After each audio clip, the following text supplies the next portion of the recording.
Good morning students. तो कैसे हैं आप सब। मैं साहिल रावत, आपका इंग्लिश मेंटोर, स्वागत करता हूं बच्चों आपका आज की क्लास में। तो चलते हैं सीधा क्लास की तरफ बच्चों। और जहां तक आपको याद होगा, in the last class we have started the chapter a question of trust. ठीक है, जिसमें हम देखते हैं कि किस तरह से जो हॉरेस डेनबी है, इसमें जो हमारा मेन कैरेक्टर था बच्चों, कौन है? हॉरेस डेनबी, जो कि अपने समाज में एक बहुत ही ज्यादा रेपुटेटेड पर्सन है। ठीक है, सब लोग उसकी बहुत रिस्पेक्ट करते हैं, सब मानते हैं कि वो एक अच्छा इंसान है और एक ऑनेस्ट सिटीजन है, जो कि एक हद तक ठीक भी है। और वो बच्चों हमें बताया गया था कि 50 साल का हो चुका है, लेकिन वो स्टिल अनमैरिड है। ठीक है, और वो ठीक ठाक कमा भी लेता है। उसका किस चीज का बिजनेस था बच्चों, आप याद करो, लॉक्स एंड कीज का, यानी कि ताले और चाबी का उसका बिजनेस होता है।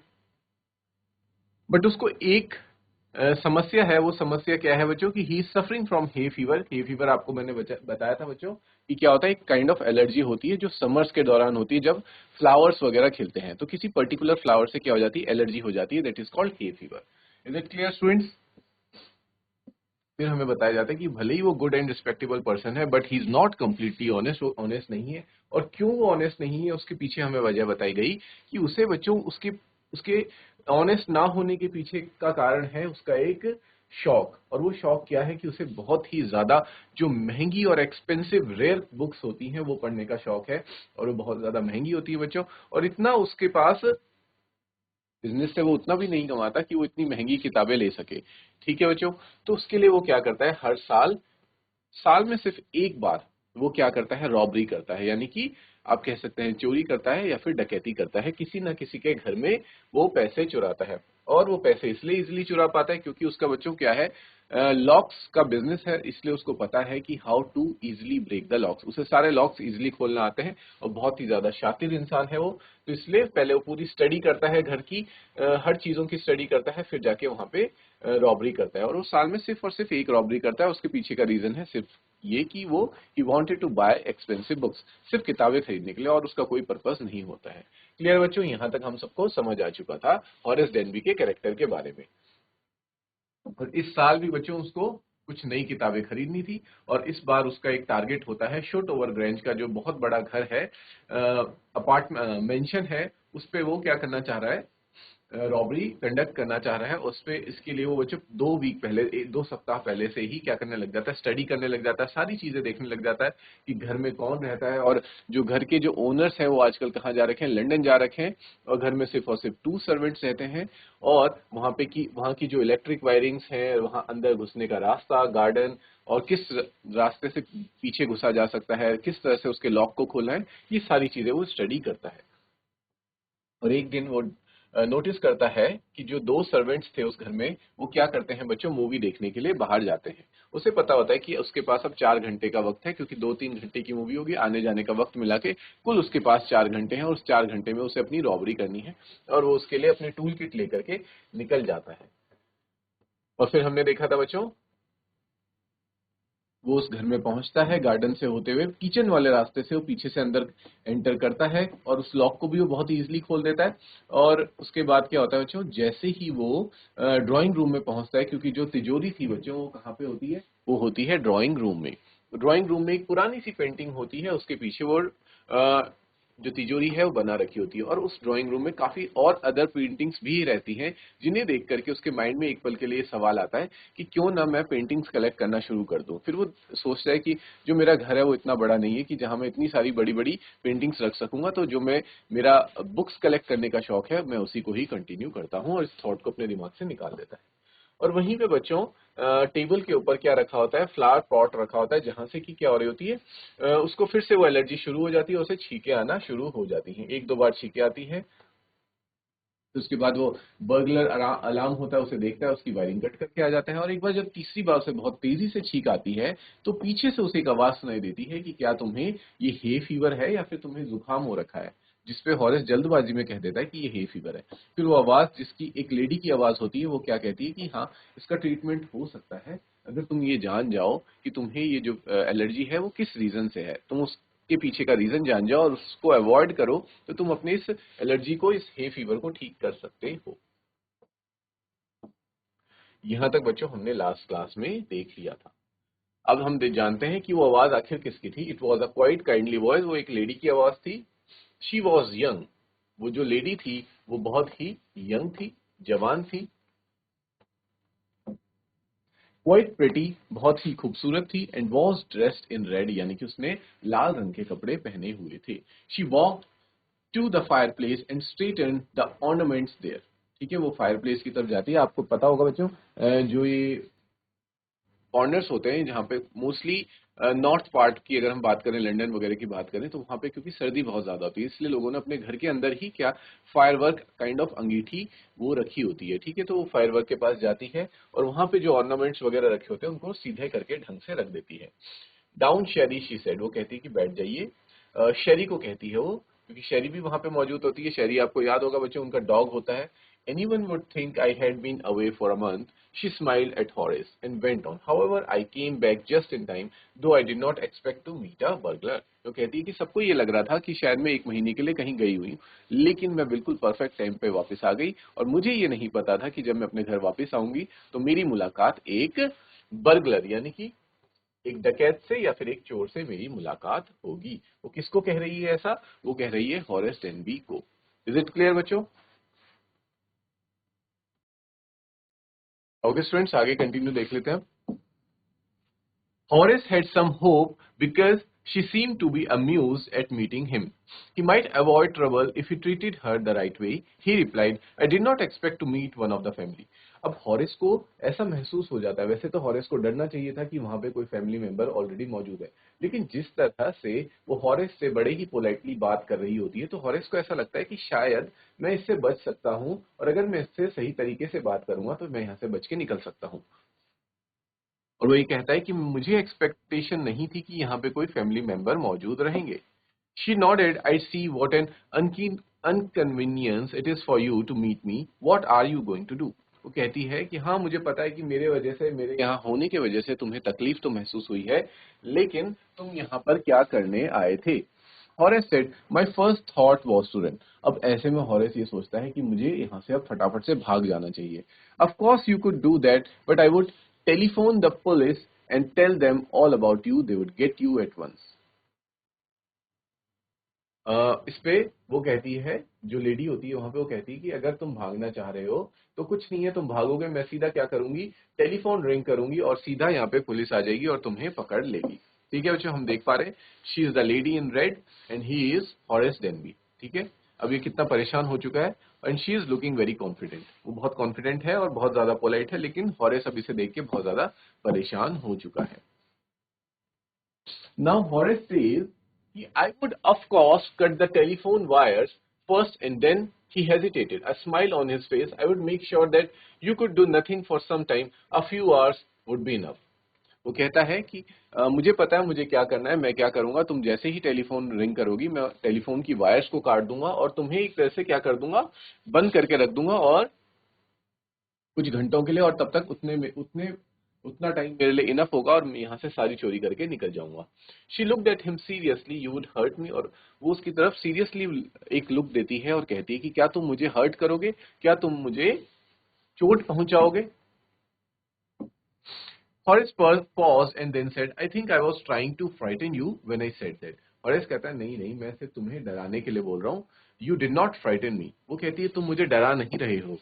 Horace suggested it would be nice if you would forget you ever saw me, let me go. Horace कहता है कि सबसे बढ़िया ये होगा कि तुम भूल जाओ कि तुमने कभी मुझे देखा भी था और मुझे यहाँ से जाने दो। The voice was suddenly sharp. Why should I? You were going to rob me. If I let you go, you will only rob someone else. Society must be protected from man like you. तो वो कहती है, उसकी आवाज थोड़ी क्या हो जाती है, वो जो शार्प हो जाती है। वो कहती है कि क्यों मैं तुम्हें जाने दूं, तुम मुझे क्या करने आए थे, रॉब करने आए थे, यानी कि तुम मुझे लूटने आए थे, और अगर मैं तुम्हें जाने देती हूं तो तुम किसी और के यहाँ जाके लूटोगे। और सोसाइटी, समाज को तुम जैसे लोगों से क्या करना चाहिए, प्रोटेक्ट करने की जरूरत है, तुम जैसे लोगों से बचाने की जरूरत है, इसलिए मैं तुम्हें क्या करूंगी, पुलिस के हवाले कर दूंगी। Horace smiled. I'm not a man who threatens society. I steal only from those who have a lot of money. I steal for a very good reason, and I hate the thought of prison. Horace smile करता है और क्या कहता है मुस्कुराते हुए कि मैं एक ऐसा व्यक्ति नहीं हूं जो समाज के लिए क्या है, एक थ्रेट है, यानी कि एक खतरा है। मैं सिर्फ उन लोगों से ही पैसे चुराता हूं जिनके पास अथाह पैसे हैं, यानी कि बहुत ज्यादा पैसा है। गरीब लोगों से मैं पैसे नहीं चुराता। I steal for a very good reason. मैं चुराता भी हूं। स्टील का मतलब होता है बच्चों चुराना। ठीक है, अगर मैं पैसे चुराता भी हूं तो उसके पीछे भी एक सही कारण होता है, और वो सही कारण हम सभी जानते हैं कि वो सिर्फ और सिर्फ पैसे क्यों चुराता था, ताकि वो क्या कर सके बच्चों, बुक्स खरीद सके। And I hate the thought of prison, और मुझे जेल के बारे में सोच के ही क्या हो जाता है, नफरत आ जाती है। She laughed and he begged, thinking that he had persuaded her. Look, I have no right to ask you for anything, but I'm desperate. Let me go, and I promise never to do this kind of thing again. I really meant it. की बातें सुन करके जो lady होती है वो हंसने लग जाती है, और जब वो हंस रही होती है उसे लगता है कि अब मुझे इसके सामने क्या करना पड़ेगा, बैग करना पड़ेगा, यानी कि मुझे दया की भीख मांगनी पड़ेगी। और वो भीख मांगते हुए कहता है कि मुझे वैसे इस ये कहने का राइट तो नहीं है, अधिकार नहीं है, लेकिन फिर भी मैं कहूंगा कि प्लीज मुझे यहाँ से जाने दो, और मैं प्रॉमिस करता हूँ कि मैं इस तरह की कोई भी चीज दोबारा नहीं करूंगा, और ये मैं दिल से कह रहा हूँ, I really mean it. She was silent, watching him closely. Then she said, "You are really afraid of going to prison, aren't you?" वो थोड़ी देर के लिए चुप हो जाती है और उसको ध्यान से देखती है। फिर वो कहती है कि तुम सच में जेल में जाने से बहुत ज्यादा डरते हो। She came over to him, shaking her head. I have always liked the wrong kind of people. वो उसके पास आती है और अपना सिर हिलाते हुए कहती कि मुझे हमेशा से ही गलत प्रकार के लोग पसंद हैं। She picked up a silver box from the table and took a cigarette from it. Horace, eager to please her, seeing that she might help him, took off his gloves and gave her his cigarette lighter. ठीक है, फिर वो क्या करती है बच्चों कि वो थोड़ा फ्रेंडली बिहेवियर शो करने की कोशिश करती है हॉरेस डेनबी के तरफ।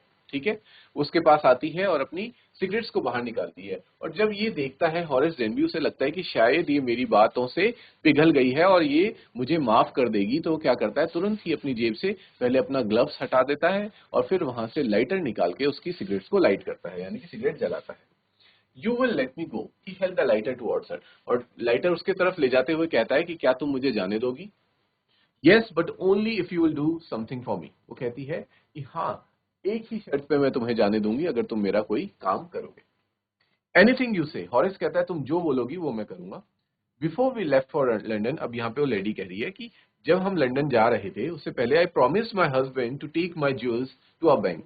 मैंने अपने हस्बैंड को प्रॉमिस किया था कि जो हमारी ज्वेलरीज हैं मैं उन सबको क्या कर दूंगी, बैंक में जाकर के जमा कर दूंगी। But I left them here in the safe, लेकिन मैं उन्हें यहीं पे तिजोरी में ही भूल गई।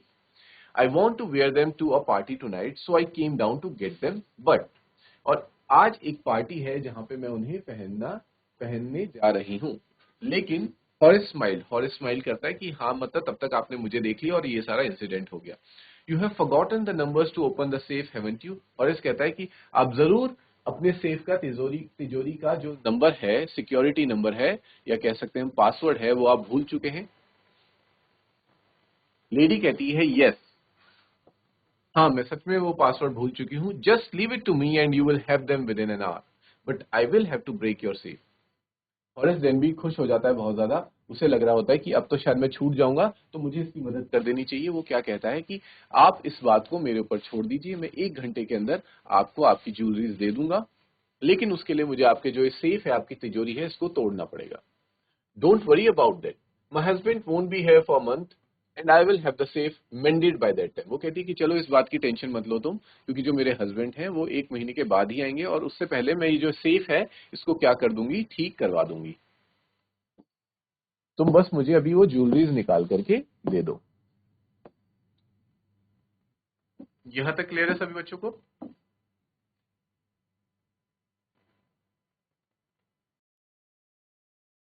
ओके स्टूडेंट्स, आगे देखते हैं। And with in an our Horace had opened the safe, given her the jewels and gone happily away. और 1 घंटे के अंदर बच्चों, क्योंकि हमें पता है कि जो हॉरेस डेनबी था वो क्या था, वो तो एक्सपर्ट था ये सेफ वगैरह खोलने में, तो वो क्या कर देता है, जैसा कि उसने कहा था कि मैं 1 घंटे के अंदर उस सेफ को खोल दूंगा, और वो वाकई में उस सेफ को खोल देता है। जो वहां पे वो लेडी मौजूद होती है बच्चों, उसको वो ज्वेल्स भी दे देता है, ज्वेलरीज दे देता है, और वो भी उसे जाने देती है, इजली जाने देती है। और उसे लगता है, हॉरेस डेनबी को लगता है कि चलो मेरे ऊपर से एक बहुत बड़ी मुसीबत से मैं बच गया, क्योंकि आज तक हॉरेस डेनबी के साथ कभी ऐसा नहीं हुआ था कि वो रॉबरी करने गया हो और आज तक वो कभी फंसा हो। वो इजिली हमेशा निकल जाता, लेकिन this was the first time when he was caught. वो पहली बार पकड़ा गया था, और इस वजह से डर के मारे उसे लगा कि चलो मैंने उसको ज्वेलरीज दे दी और मैं बच के निकल गया। इसी में वो बहुत ज्यादा खुश था।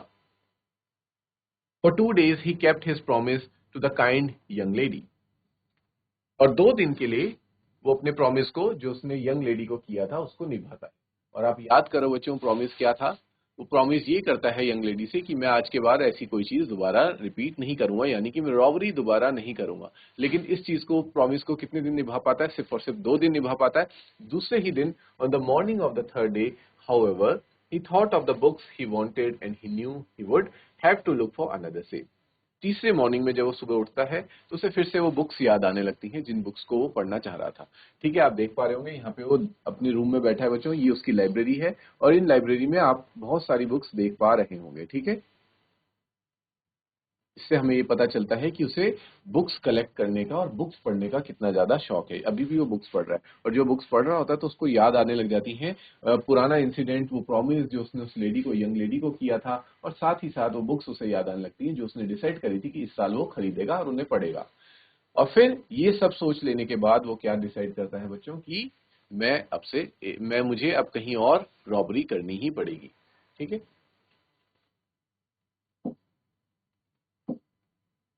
But he never got the chance to begin his plan. लेकिन उसे कभी अपने प्लान को एग्जीक्यूट करने का मौका नहीं मिलता।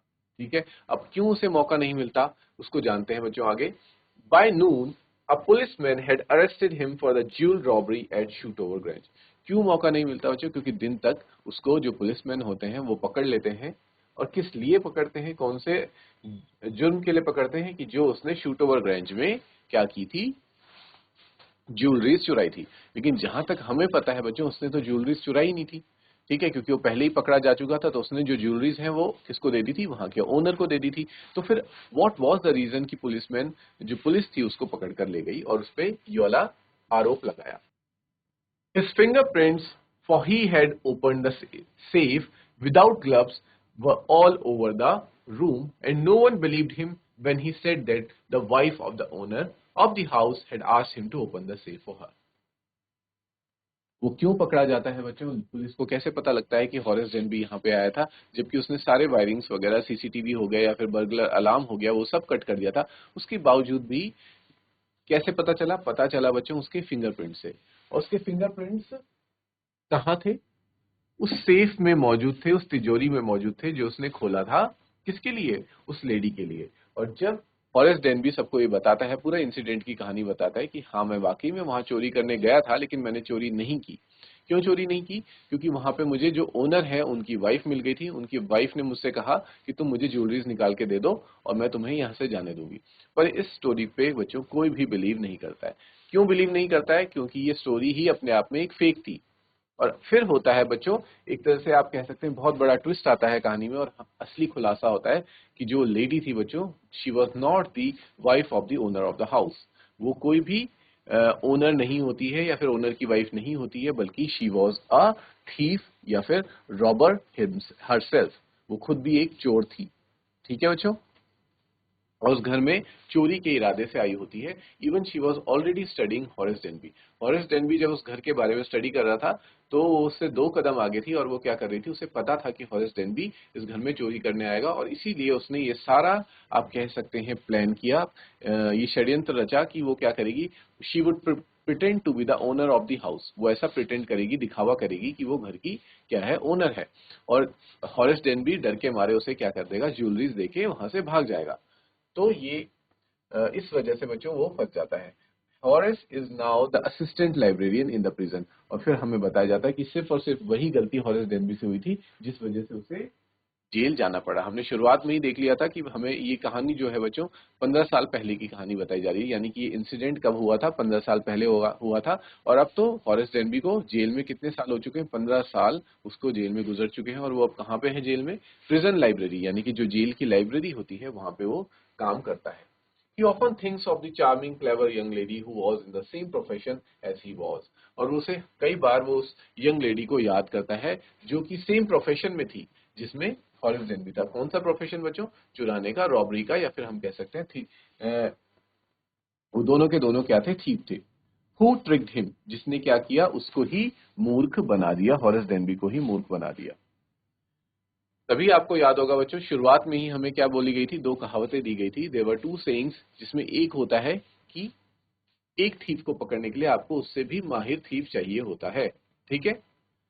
और सेकंड कहावत थी कि जो थीफ होते हैं उनका भी कोड ऑफ कंडक्ट होता है, कोड ऑफ ऑनर होता है, यानी कि उनकी भी अपने आप में रिस्पेक्ट होती है। तो इस स्टोरी के लिए सबसे बेस्ट कौन सी कहावत रहेगी? फर्स्ट वाली, सेकंड वाली? तो सेकंड वाली नहीं रहेगी बच्चों, क्योंकि देखा जाए अगर ऑनर होता तो एक चोर दूसरे चोर को बेवकूफ नहीं बनाता, ठीक है। लेकिन यहाँ पे उस कोड ऑफ ऑनर का को ध्यान में नहीं रखा गया, बल्कि क्या किया? एक चोर ने दूसरे चोर को ही पकड़ा दिया। इसलिए हम कह सकते हैं कि जो फर्स्ट सेइंग थी, that only a better thief is required to catch the other thief. एक चोर को पकड़ने के लिए दूसरी चोर की आवश्यकता होती है। He gets very angry, और इस वजह से उसे बहुत बार गुस्सा आ जाता है कि वो किस तरह से बेवकूफ बना। जो कि सबको बेवकूफ बनाता था, वो उस दिन खुद ही बेवकूफ बन गया। When anyone talks about the honor among thieves, और जब कभी भी कोई इस बारे में बात करता है कि चोरों के बीच में भी एक ऑनर होता है, रिस्पेक्ट होता है, जब कभी भी लोग इस बारे में बात करते हैं तो हॉरेस डेनबी को गुस्सा आ जाता है। क्यों? क्योंकि he knows कि there is no honor among thieves, thieves के बीच में कोई ऑनर नहीं है। अगर किसी थीव को कुछ चुराना होगा तो सामने वाले थीव यानी सामने वाले चोर को भी बेवकूफ बना सकता है, जैसा कि उसके साथ हुआ। उस लेडी ने हॉरेस डेनबी को बेवकूफ बनाया, ट्रिक किया। इज इट क्लियर बच्चों? इस चैप्टर के जो ऑथर हैं, नरेटर हैं, या फिर राइटर हम कह सकते हैं, दैट इज विक्टर कैनिंग। इसको आप याद करेंगे, ये बहुत इंपॉर्टेंट हो जाता है।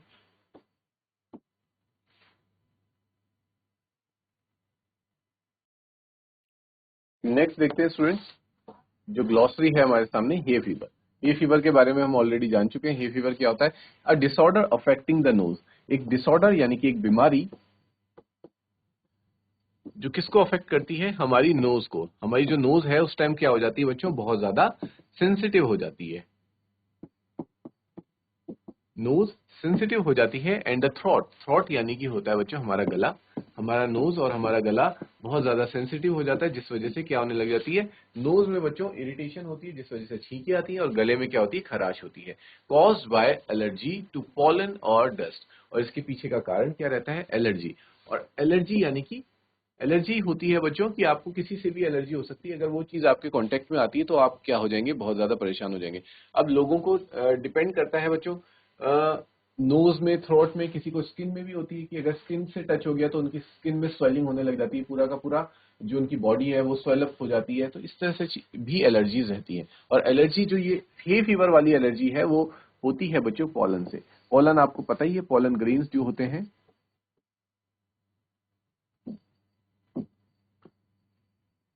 these are the reproductive cells of a plant।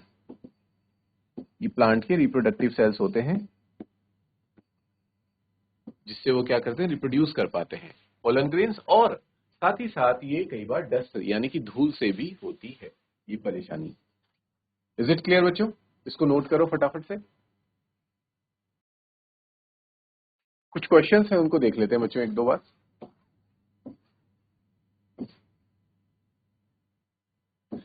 First question आपके सामने आता है, did you begin to suspect before the end of the story that the lady was not the person Horace Denby took her to be? If so, at what point did you realise this and how? मान लीजिए बच्चों, जब आप इस chapter को read कर रहे थे, और अगर आपने ये चैप्टर आज से पहले रीड नहीं किया है, आपको स्टोरी नहीं पता है, और जब आप इसको फर्स्ट टाइम जब आपने रीड किया था या फिर इसकी एक्सप्लेनेशन देखी थी, तो जब जैसे जैसे ये कहानी आगे बढ़ रही थी, तो क्या आप इस बीच में सस्पेक्ट कर पाए थे? लेडी को देख करके आप सस्पेक्ट, या फिर सस्पेक्ट का मतलब होता है बच्चों या तो शक करना या फिर अंदाजा लगा देना कि जो असली कल्प्रिट है, यानी कि जो लेडी है वो दिखाने की कोशिश कर रही है, वो नहीं है, ठीक है। क्या आप में से कोई ऐसा कर पाया था? और देखिए, इसके पीछे भी हम रीजन दे सकते हैं। यस, हमें शुरू से ही सस्पेक्ट हो जाता है, शक हो जाता है कि जो लेडी है उसके साथ कुछ तो गड़बड़ है, क्योंकि ऐसा कभी भी नहीं हो सकता कि आपके घर में कोई चोर आया हो और आप इतना नॉर्मली उसके साथ बात करें। मान लीजिए आपके घर में कभी भी बच्चों, if a robber gets into your house, you will never be so calm in that situation. उस सिचुएशन में आप इतना काम और इतना शांत नहीं रह सकते। आप क्या करोगे? सबसे पहले थोड़ा पैनिक हो जाओगे, और अगर उसने आपको नहीं देखा है तो आप चुपके से जाके अपने फोन से पुलिस को बुलाओगे, आसपास के लोगों को बुलाओगे, या फिर क्या करने लग जाओगे, यू विल स्टार्ट शाउटिंग, ताकि जो अड़ोस पड़ोस के लोग हैं वो वहां आ जाए और उस थीफ को, उस रॉबर को पकड़ लें। और वैसे होना भी यही चाहिए, but in this case it was exactly opposite. इसमें क्या होता है? बिल्कुल ऑपोजिट होता है। जो लेडी होती है वो ना तो कोई हल्ला करती है, ना कोई फोन कॉल करती है पुलिस स्टेशन में, और वो बल्कि नीचे जाती है और बहुत ही कॉन्फिडेंटली हॉरेस डेनबी से बात करती है। अब हॉरेस डेनबी यहाँ पे बहुत ही बेवकूफी दिखाता है। उसे शक हो जाना चाहिए था कि अगर ये ओनर ऑफ द हाउस होती तो ये मुझसे इतना मतलब कह सकते हैं इतना कामली बात नहीं कर रही होती। ठीक है, लेकिन वो क्योंकि उस वक्त खुद डर रखा होता है, और जैसा कि कहा जाता है बच्चों कि जब इंसान डरा होता है तो उसका दिमाग जो है, उसका जो ब्रेन है, वो brain does not functions properly. जो उसका दिमाग है वो सही से काम नहीं करता। जबकि हॉरेस डेनबी बहुत ही समझदार और चालाक इंसान था, लेकिन उस वक्त उसका जो ब्रेन है वो सही से काम नहीं कर पाता, एक सही डिसीजन नहीं ले पाता है, और वो क्या कर देता है, वो जो लेडी होती है उसके जाल में फंस जाता है। लेकिन हम एज अ व्यूअर पहले ही जान चुके थे कि जो लेडी है, जो दिखाने की कोशिश कर रही है that she is the owner of the house, she is telling a lie. वो झूठ बोल रही है, वो ओनर नहीं हो सकती, क्योंकि अगर वो ओनर होती तो वो सबसे पहले अपने आप को प्रोटेक्ट करने की कोशिश करती, अपने और जो हॉरेस डेनबी है उसको पकड़वाने की कोशिश करती। ठीक है, तो हमें वहीं से सस्पेक्ट हो जाता है इस बारे में। और ये कह रहे हैं, if so at what point did you realise this? और अगर आपको किस पॉइंट पे रियलाइज हुआ, तो हम कह सकते हैं कि सबसे पहला पॉइंट वही था कि when she saw Horace Denby she should not have started talking to him. वो उससे बात नहीं करती, बल्कि वो क्या करती, she should have started shouting. उसे चिल्लाना चाहिए था। और अगर मान भी लीजिए अगर वो चिल्ला नहीं रही थी, तो हमें जो दूसरा पॉइंट हम जहाँ पे सस्पेक्ट कर पाए कि ये झूठ बोल रही है, वो ये था, जो वो ये कहती है बच्चों कि मैं इस सेफ का नंबर भूल चुकी हूँ, क्या तुम मुझे इसे खोल के दे दोगे? तो यहाँ पे बच्चों पूरी तरह से हम लोगों को शक हो जाता है कि ऐसा कभी पॉसिबल नहीं है कि जो ओनर ऑफ द हाउस है वही अपने तिजोरी का पासवर्ड है वो भूल जाए, और वो किसी थर्ड पर्सन से बोले कि तुम मुझे इसे खोल के दे दो। ठीक है, तो ये दूसरा पॉइंट था। फर्स्ट पॉइंट आप कहेंगे कि जब शुरू में उन दोनों का इनकाउंटर होता है, वो फर्स्ट एक दूसरे से मिलते हैं, जैसे ही वो लेडी उसको देखती है, हमें वही शक हो जाता है, because instead of shouting she starts talking to him very calmly. तो हमें पहला शक वहां हो जाता है, और दूसरा शक तब होता है जब वो उसे उस सेफ को ओपन करने के लिए बोलती है। वरना वो चाहती तो बच्चों उस सेफ को बाद में भी किसी से खुलवा सकती थी। वो क्यों एक थीफ से, एक रॉबर से ही उस सेफ को खुलवाएगी, जबकि उसे ये भी डर हो सकता था कि ये क्या कर सकता है, he can harm me, he can hurt me, और ये सारा पैसा लेके वो यहाँ से भाग सकता है। वो इतना बड़ा रिस्क क्यों लेती अगर वो ओनर ऑफ द हाउस होती? लेकिन she was not the owner of the house, वो खुद में ही एक और बड़ी थीफ थी, इसलिए वो ये सारी चीजें प्लान करती है। तो दूसरा पॉइंट हम ये लिख सकते हैं बच्चों कि इस पॉइंट ऑफ द टाइम पे हम सस्पेक्ट कर लेते हैं कि she was not the owner of the house. ये क्लियर है बच्चों आपको? क्वेश्चन, नेक्स्ट क्वेश्चन देखिए students, what are the subtle ways in which the lady manages to deceive Horace Denby into thinking she is the lady of the house? Subtle ways का मतलब होता है बच्चों वो छोटी छोटी बातें क्या थी जिनके थ्रू जो लेडी होती है वो हॉरेस डेनबी को कन्विंस कर देती है कि वही इस घर की ओनर है। क्योंकि बच्चों देखो, हम कहते हैं ना कि कोई बड़ी चीज होती है तो उसके पीछे छोटी छोटी चीजें मौजूद रहती हैं। तो कुछ बड़ा करने के लिए छोटी छोटी चीजें रिस्पॉन्सिबल रहती हैं। तो उसे अगर उसको कन्विंस करना था हॉरेस डेनबी को, तो उसे कुछ ऐसी छोटी छोटी बातें कहनी पड़ी जिससे कि हॉरेस डेनबी कन्विंस हो गया। सबसे पहली बात कि वो इस वजह से भी कन्विंस हुआ जब वो देखता है कि ये जो लेडी है वो कहाँ से आ रही, ऊपर वाले रूम से आ रही है। तो ऊपर वाले रूम से कोई थीफ नहीं पहुंच सकता था। ठीक है, तो उसे लगता है कि शायद ये ओनर ही होगी और अपने रूम में होगी। और वो इवन बोलती भी है कि हाँ मैं ऊपर आराम से बैठी हुई थी और जब मैंने तुम्हारी छींकने की आवाज सुनी तब मैं नीचे आई। तो पहला पॉइंट ये हो जाता है। दूसरा पॉइंट वो ये बोलती है बच्चों, उसे कैसे पता होता है घर की इतनी सारी इंफॉर्मेशन के बारे में, और सबसे इंपॉर्टेंट चीज उस डॉग का नाम उसे कैसे पता होता है। उसे लगता है कि मुझे इसलिए पता है हॉरेस डेनबी को क्योंकि मैं यहाँ पे चोरी करने के लिए रिसर्च कर रहा था, तो मैंने डॉग का नाम जाना, और ये पॉइंट मुझे ही पता है कि अगर डॉग को नाम से बुलाया जाए तो ही वो क्या करते हैं, शांत रहते हैं। और जैसे ही आपने देखा होगा वो लेडी नीचे आती है, वो सबसे पहले क्या बोलती है, सिट डाउन शेरी। तो सिट डाउन शेरी बोलती ही है, तो ये भी वो सटल थिंग्स हो जाती हैं बच्चों, जिससे हॉरेस को ये विश्वास होता है कि शायद ये ओनर ऑफ द हाउस ही है, लेडी ऑफ द हाउस है। इसीलिए वो इतने कमांडिंग वे में वहां के डॉग को बैठने के लिए बोल रही है। और तीसरा पॉइंट होता है बच्चों, जब वो ये कहती है कि सब लोग ये एक्सपेक्ट कर रहे थे कि मैं 1 मंथ के लिए बाहर गई हूँ, लेकिन मैं किसी काम की वजह से आज आ गई, और क्योंकि आज मेरी एक पार्टी है तो वहां पे मुझे पहनने के लिए ज्वेलरी चाहिए। तो इस बात से भी हॉरेस डेनबी क्या हो जाता है, कन्विंस हो जाता है कि हाँ, ये सच में ही ओनर ऑफ द हाउस है और ये किसी पार्टी के लिए ही वापस आई होगी जिसका मुझे पता नहीं था। तो ये सारी चीजें बच्चों क्या थी, सटल सटल चीजें थी, छोटी छोटी चीजें थी, जो इस बात का को पुख्ता करती हैं कि हॉरेस डेनबी विश्वास करने लग जाता है उस लेडी में, और उसको मानने लग जाता है कि she is the owner of the house, और उसके क्या कह सकते हैं हम, चंगुल में फंस जाता है। क्लियर है बच्चों? तो ये कुछ क्वेश्चंस थे और ये चैप्टर की एक्सप्लेनेशन बच्चों आपकी कंप्लीट हो चुकी है। When we will meet in the next class, we will continue the question and answer students. Till then take care, have a good day and thank you students.